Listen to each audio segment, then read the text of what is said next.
Yes, it's true. It's not clickbait. I'm actually planning to sell my Sony ZV-E1 and my Sony A7C at some point. And no, Brian, it's not because of the overheating issues. I can actually live with the overheating. It's not, for those of you who don't know, the Sony ZV-E1, if you film for a while, it can actually overheat and shut down. And it's kind of annoying if you're batch filming or making really long videos, but I've learned to live with it. It's not a very big deal, but I've still decided that at some point this year or next year, I'm actually planning to sell all my full frame cameras.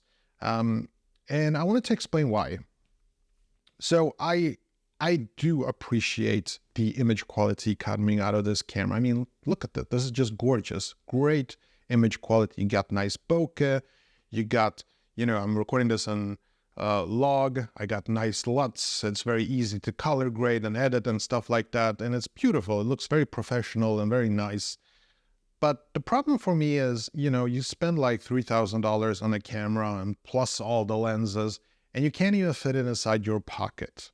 And I often go out with my wife, I travel, and I like the ability to be able to carry a camera in my pocket. Now, with a full frame camera, as great as these machines are, they're just not very practical because I can't fit them in my pocket. Plus, they're so expensive. So I'm always worried I'm going to drop it, lose it, get mugged.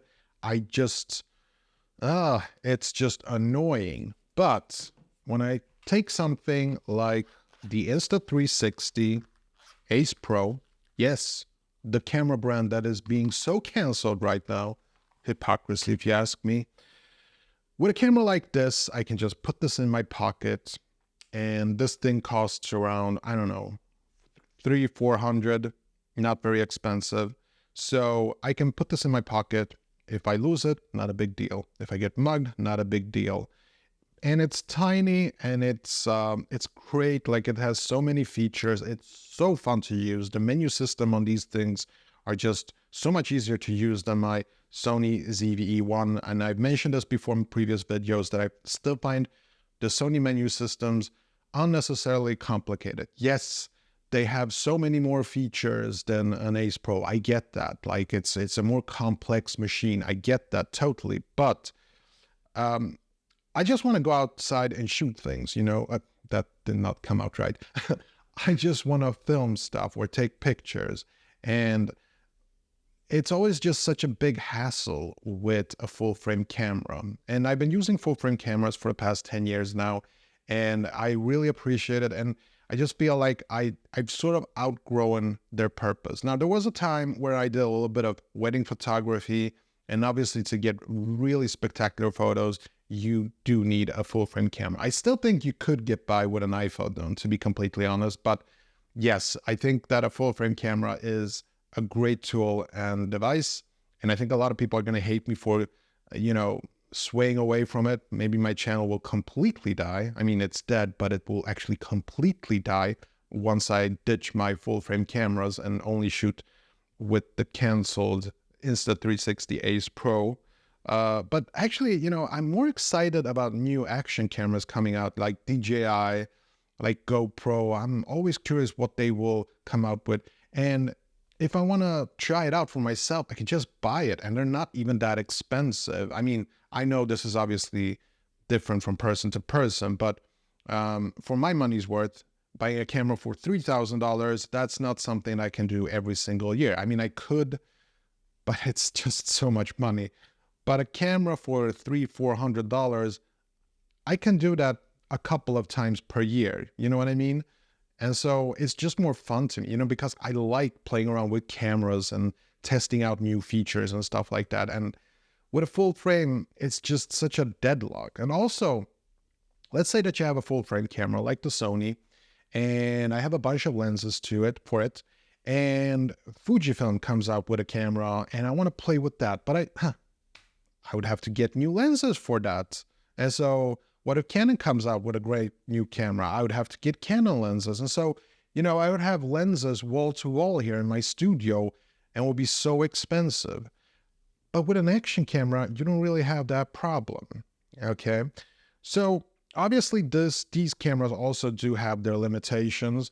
And so I want to bring your attention to something like the Sony ZV-E1, which is a fantastic camera. Sadly though, I do not use this nearly as much as I wish I would, for a couple of reasons, which I've mentioned before, like it's not wide enough, the image stabilization is not good, battery life is not good, but from a image quality standpoint, the Sony ZV-E1 just delivers, absolutely delivers. I tested this out early when I first got it. I just haven't been using it practically, you know.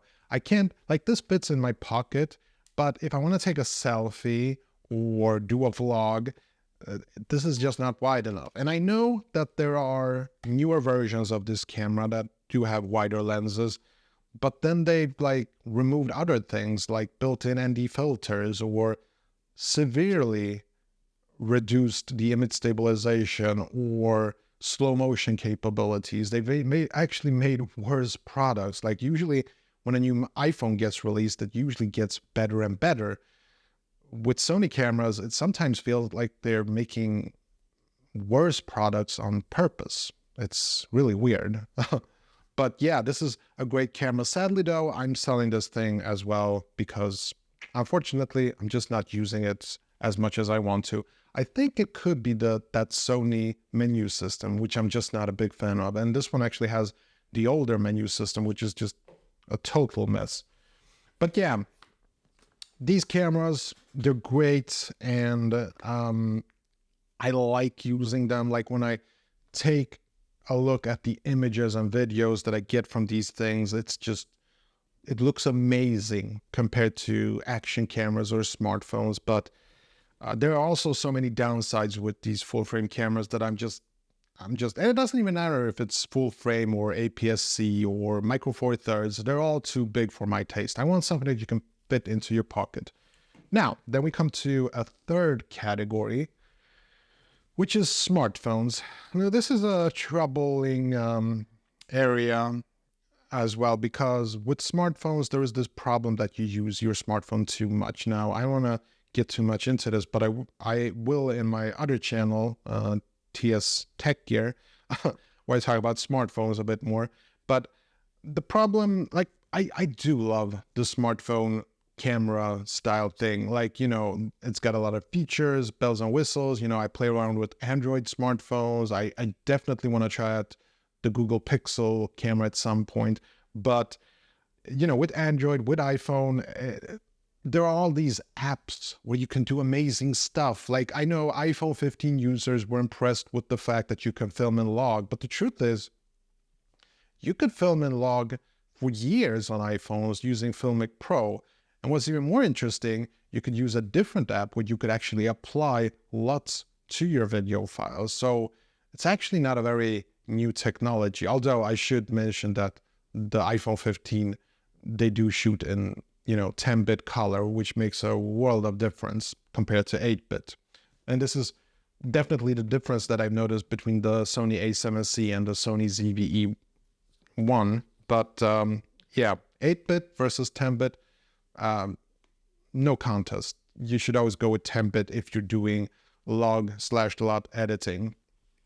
But yeah, I'm selling my cameras. That was the main message of this little video. Hope you enjoyed it, and hopefully I'll see you in the next one. Take care. Bye.